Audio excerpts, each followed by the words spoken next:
Have you ever heard of the Lonely Hearts ads?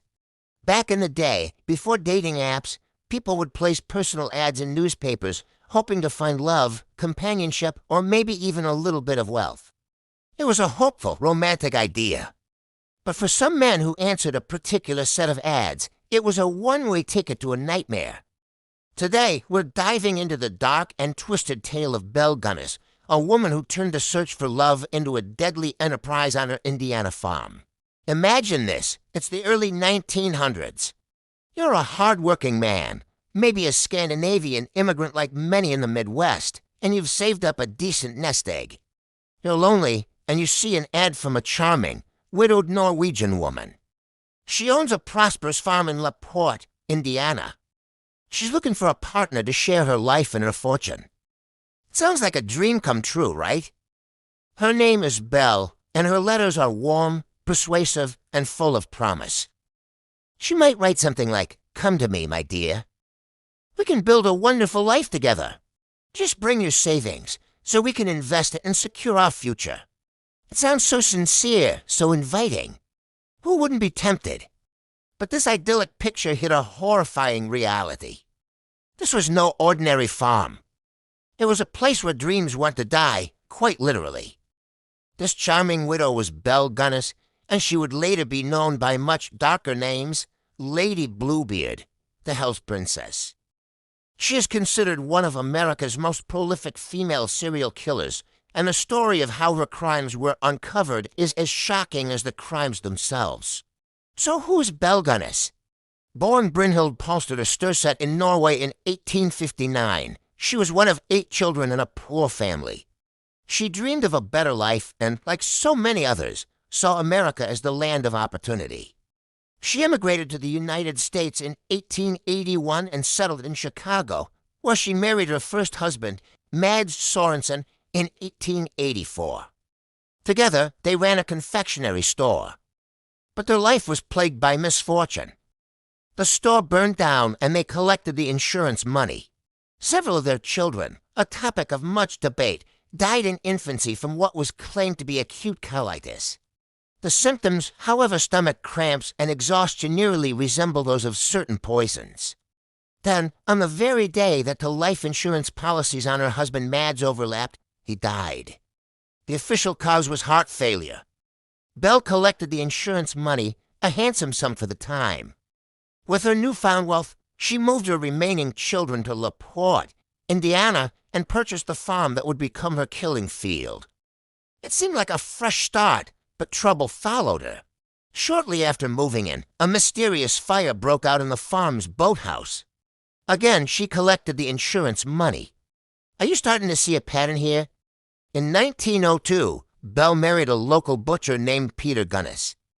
But just a few months into their marriage, Peter met a bizarre and fatal end. According to Belle, a heavy sausage grinding machine fell from a high shelf and landed directly on his head. It was a freak accident, she claimed.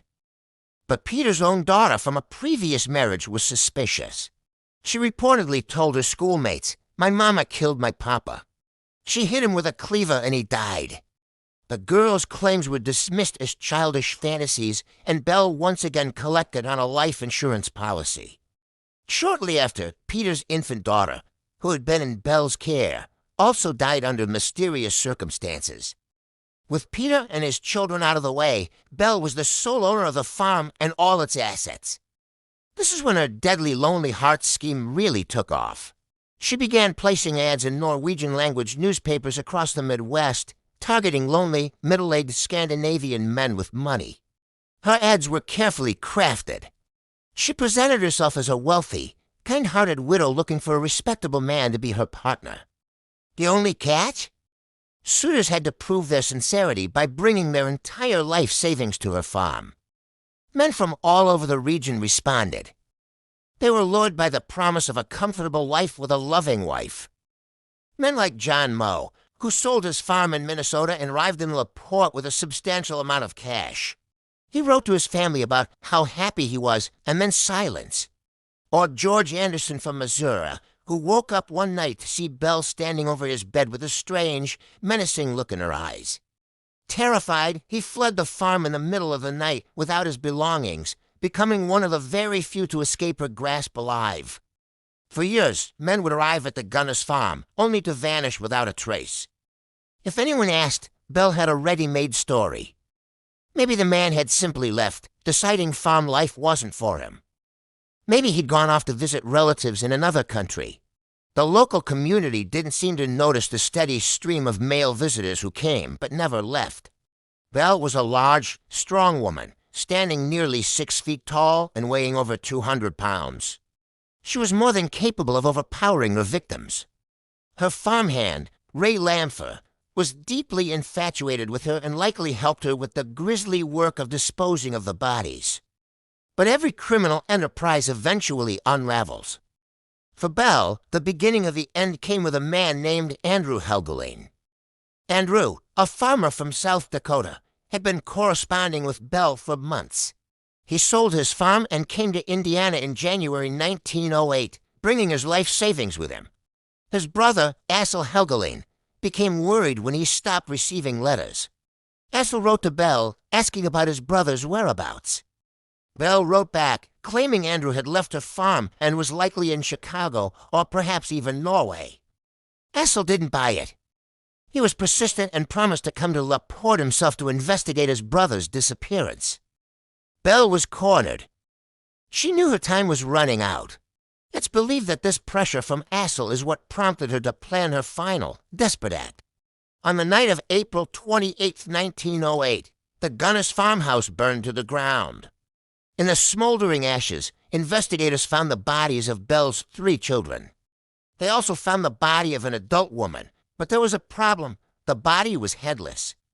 Initially, everyone assumed the body belonged to Belle Gunness, a victim of a fire set by a vengeful former farmhand. Ray Lamfer, who had recently been fired by Belle and had threatened her, was quickly arrested for arson and murder.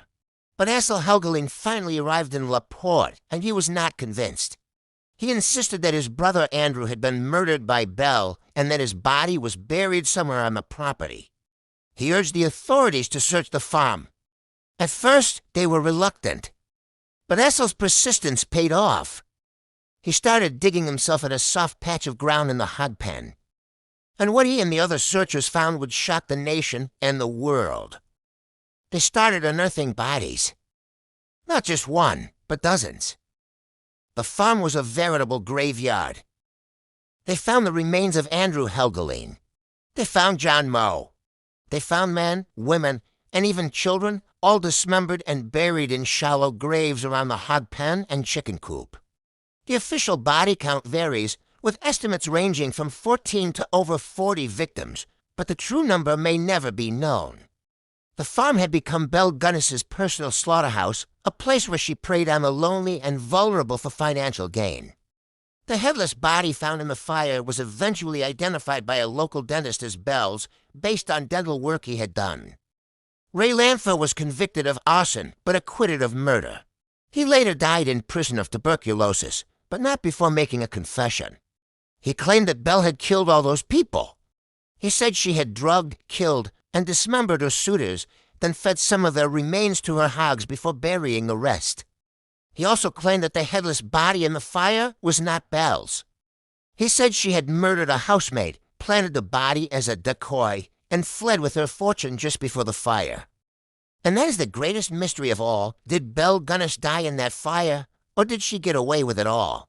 The headless body was significantly smaller than the famously large Belle.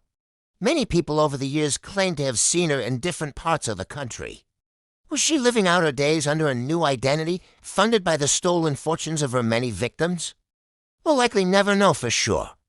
The story of Belle Gunness is a chilling reminder of the darkness that can hide behind a charming smile and a pretty promise. She exploited people's deepest desires for love and companionship for her own monstrous ends. Her murder farm in Indiana remains one of the most gruesome crime scenes in American history. What do you think happened? Did she escape, or did she meet her end in the flames of her own making? Let me know your theories in the comments below. Thanks for watching, and if you found this story as fascinating as I did, please don't forget to like this video and subscribe for more deep dives into the darkest chapters of history. See you next time.